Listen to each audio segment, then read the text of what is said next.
Welcome to the second video in our sustainable funding series where we'll talk about crowdfunding and angel investors. Crowdfunding can mean a lot of things, and I did a deep dive recently to prepare for this presentation, which I've done a couple of times already, to an in-person audience versus to a camera. And there are all different kinds of crowdfunding, and everyone knows a little bit about each of them, but I want to tell you what it really means if crowdfunding is how you plan on funding your small business. So one of the more common ones for small businesses is reward-based crowdfunding. So backers are going to fund your startup or the expansion of your business in exchange for some kind of reward, prize, physical item. So the pro, you retain equity, meaning you retain the ownership in your business and the goodwill that your business has built, especially if it's an existing business. It's going to validate your market for this product or service you're trying to launch because you're going to see if people want to invest in it or not. If people don't want to invest in it, it doesn't necessarily mean they wouldn't purchase it, but it might tell you, yeah, we don't want this product or service yet. And it's going to build a community behind your product or service. The con is that you have to fulfill your rewards. So if you're promising to give me something in exchange for what level of investment I provide to you, you've got to actually give me that. You're effectively creating a contract with your funders. It's unpredictable. And most of the platforms for reward-based crowdfunding have really high fees. So it might be 5, 10, 15, up to 30% of every dollar is going towards the funding source or platform. So examples are Kickstarter, Indiegogo, and Patreon. Patreon is a little different. Patreon is really common for people in creative spaces like writers. I can think of one of my favorite Northwest writers, Leah Satilli, who used to live in Spokane and is now back in Oregon. She wrote an incredible book about the Daybell murders. Highly recommend it. But she has a Patreon where she writes, and part of it is free, and if you want to get some more long-form content from her, you can subscribe. A lot of podcasts seem to have Patreons now, so you get your daily podcast. Crime Writers On has a really successful Patreon where you get their regular podcast available on any podcasting platform, but you get extra bonus episodes or other content through their Patreon. There's a lot of recipe creators now who use Patreon where they'll give you a preview of it on their social media, and if you want the actual recipe, it's on their Patreon. So that one is a little different, where the reward is the content you've put on the site versus a Kickstarter or Indiegogo. So an example of a business expanding using crowdfunding, and I think they use Kickstarter, but I'm not positive, is the Oatmeal. So the Oatmeal is a comic based out of Western Washington, the Blurg, and he used to write about training for running. And the Blurg was this big blob that would follow him. Cartoons still exist. So the folks who made the Oatmeal actually have some board games. And one of them is called, unfortunately, Exploding Kittens. It's a card game. There's a version that's safe for kids. There's a version that's maybe not as safe for your kids.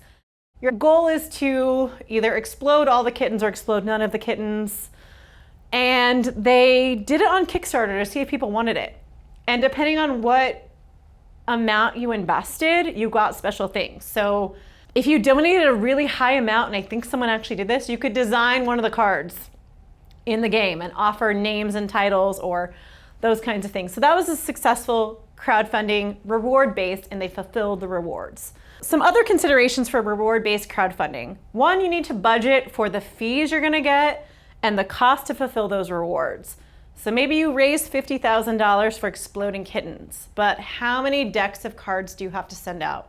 What is the shipping cost? Are you gonna have to pay tariffs if you're shipping them to foreign countries or some of those trade fees? What does the packaging look like? And also, how much are you paying to Kickstarter, Indiegogo, or fill in the blank? So your $50,000 may only be $20,000. And if you take out a loan, your $50,000 is $50,000. Some of the platforms, Indiegogo currently does it, will allow you to do not necessarily an all or nothing, but you take a portion of it, but you may pay a higher percentage. So if your goal is $10,000 and you only raise $5,000, you may get a portion of that, but it's not going to be $5,000. It's going to be $5,000 less the rewards you have to give to the people who funded you, plus whatever percentage they're going to charge you. Always, always, always read the terms and conditions. I know we are in a society where we get terms and conditions every day. I feel like every time I get on my iPhone, there's a new term and condition I have to agree to. You're agreeing to something in that end user license agreement, EULA, when you click I agree. And so if you're gonna revenue or reward-based crowdfund or any kind of crowdfund for your business, you definitely need to look into what it is like. So be aware and partner with someone with a deep knowledge of crowdfunding if you're gonna do this, and a successful crowdfunding. So maybe reach out to the folks at the Oatmeal. Equity-based crowdfunding is Shark Tank, but on a platform. So we've all watched Shark Tank or some iteration of Shark Tank, and Mark Cuban and the guy who funded Fubu, which I never realized made as much money as it did, are there listening to your pitch and saying, I'll give you $1 million for 5% of your business. And what is 5% of your business? The equity in your business, meaning that person is getting ownership in your business. WeFunder and Start Engine are both platforms that do equity-based crowdfunding where people are buying a portion of your business. What does that mean?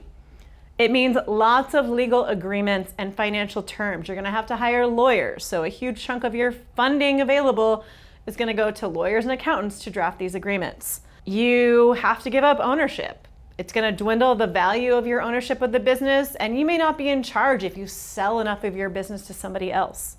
The pro of it is you're gonna get large capital contributions.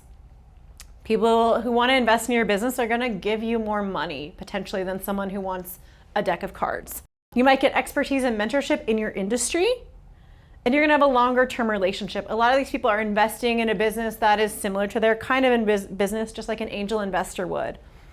Angel investors, which I won't talk about very much, but I'll talk about here, are really common for people in tech and software spaces. In Eastern Washington, the angel investors are in technology, medical, and software development spaces. And it's for things that are gonna take off really quickly and have a lot of backing. They're also gonna own part of your business. So the cons of equity-based crowdfunding, and I always use free images or images SIMBA owns for the photo. So I typed in crowd. So all these are different crowds who could be funding your business. I do not know exactly what stadium that is because it didn't tell me on Pixabay, the site I used for that. The con is you're losing ownership. You're no longer fully in control of your business. There's a lot of legal complexities. There's a ton of compliance and reporting required. You cannot do it on your own unless you are a lawyer or a regulator. So that is a fee you're going to have to think about. The kinds of lawyers who are drafting these kinds of agreements, even in Eastern Washington, are gonna easily run you $500 an hour or more. So be prepared for that. It's really only suitable for certain kinds of business structures. You have to be a corporation to sell off parts of your business, sometimes LLCs. You're gonna get a lot of pressure to get a return on your investment.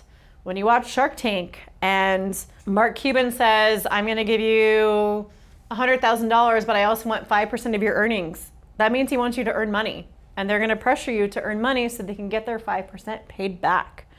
And it's gonna dilute the value of your shares. So this is suitable for technology-based spaces. It's suitable for medical apps, things of that nature. You need to be a sophisticated business owner and or someone who has the resources to hire lawyers and accountants to get you ready to do this. Debt-based crowdfunding, not as common. Kind of community lending is the best way to describe it. Another crowd here, I don't know if they're at a sporting event. So Funding Circle, Kiva, and SMBX are examples of those platforms. There are tons of platforms for all of these, but these are the most common. So this is someone lending you money, someone who supports your business online to be paid with interest without involving a bank or CDFI. Different than a hard money lender, but close. Hard money lender is someone who is lending you money privately that is not regulated by a bank or regulated like a CDFI. Their interest rates usually start at 30%. Highly do not recommend them. They're lending you money. You're gonna pay the amount of money you borrow back with interest. No bank involved, no CDFI, so that interest rate is gonna be quite a bit higher than the interest rate you're gonna get from a bank or a credit union. So the pro of this is you're not giving up ownership, you're just getting a loan. You're gonna get funding a lot faster because underwriting is a lot quicker than it would be for a bank. Sometimes bank underwriting can take up to a month, usually a little less, but it's gonna be a lot faster. You're also gonna get your funds a lot quicker. The terms are very clear. The actual cost of the platform tends to be a little bit lower because most of it goes back to interest rates. So the con is it could damage your credit score. You're gonna have really high interest rates, and I don't know the rates to start off on these, but it's gonna be high. You're often gonna have collateral tied to these loans as well, so you could lose collateral if you don't pay the loan. And always, always, always, you as the business owner are going to be personally responsible. You're going to be a personal guarantor for these funds. Meaning if your business closes, your business has to shut the lights out, even if you're running your business as an LLC or a corporation, you have separate accounts, your personal assets are going to be potentially at risk, and you may or may not be able to discharge some of those debts in bankruptcy if you have to. So that's like liens on your home, access to your personal bank account. So very risky. Definitely review the terms. You don't need special reporting for this, but know what you're getting into. Kiva is one, and Funding Circle to an extent, where it's funding small community projects, or it's funding things like women artisans in African countries. So you're making a loan of $500 because you support someone who's doing beadwork to sell in the US. So they're a little smaller. SMBX is for larger lending. They all have larger lending opportunities, but look to a bank or a credit union or a business credit card or a CDFI before you look to debt-based crowdfunding, because these rates are going to be higher. It's going to be a lot riskier. Then donation-based crowdfunding. GoFundMe is the one we all know. Fundraiser is the one we all know. I recently heard someone say that GoFundMe is crowd-based medical insurance. That is really what we see GoFundMes often being used for. They're really not as common or successful for a for-profit business. You can use them for nonprofits, but it's a donation. Backers give you money with no expectation of a return. They're doing it out of the goodness of their heart. They don't want anything. They support the cause or the mission. So again, that's why it's better suited for a nonprofit that has a mission, or a B corporation, which is a social purpose corporation that has a goal to support someone. So the pro is you're not going to pay anyone back, and you're not losing any ownership. You're going to have community engagement and support for a social cause. So maybe you're a for-profit who wants to fund an after-school program for kids, and the money is all going to be used for that. That's great. That might be a good use of crowdfunding that is donation-based. But the con is it's not very appealing. There's a GoFundMe all the time for that, and if you're a retail store and you're running a GoFundMe, people would rather buy more of your products and services, and perhaps it's time to look at your products and services instead of trying to just raise money through donations. There's no guarantee you're going to get the funds, and the platform fees on GoFundMe and Fundraiser are very high. So your donation may be $1, but you might get 50 cents. And again, people aren't necessarily wanting to donate to their local coffee shop. They'd rather buy a great coffee. They don't want to donate to their local marketing firm. They'd rather get a marketing product for them. So unless it's a community-based project, it's really not ideal. The other important piece of information to know is if someone donates to your for-profit business, it is not tax deductible, and it is reportable revenue to you. So it is income, not a donation, that you have to report and be taxed on both on a state and a federal level as a Washington State business owner. If you missed video 1 and you want to watch video 3, they're available on our YouTube.